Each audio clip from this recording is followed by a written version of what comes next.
Ертеде, ешкі жүніп өртеде, құмай, құзғын, қаршыға болыпты. Күндердің күнінде құмай, құзғын, қаршыға бәрі мәжілістес болып отырып, құзғын, менің жасым бәріңнен үлкен, көргенім де көп, түйгенім де көп. Үлкен деп мені сыйласаңдар, далбаңдап ұша бермеңдер, қойыңдар.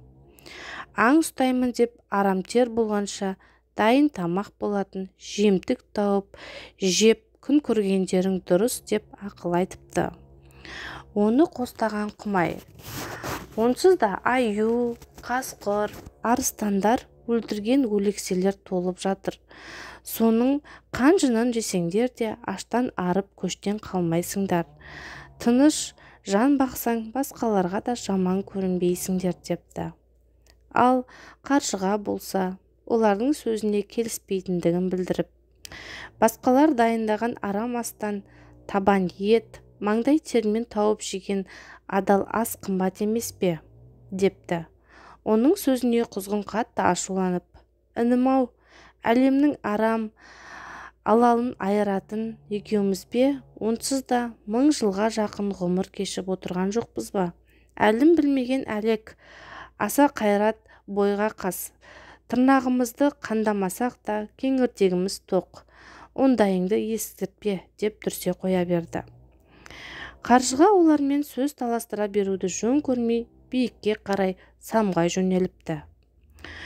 Сөйтіп жүрген күндердің бірінде, жемтік аңдыған құзғынның балапанын шүйе бөрі бас салыпты.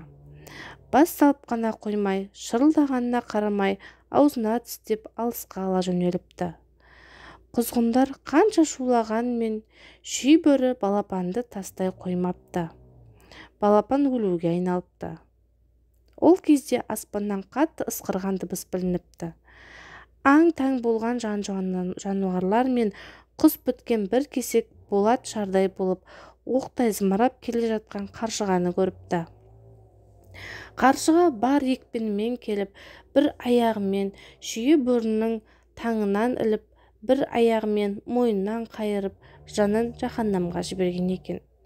Құзғынның балапаны аман қалыпты. Мұны көрген құзғын құмайлар қаршығадан кешірім сұрап, біздің 1000 жасаған жасымыз сенің бір күндік ерлігіңе жетпеді-ау деп көздеріне жас алған екен. Кішкентай балақай, егер саған ертегі ұнаса, тіркеліп кет маған. Қайырлы күн.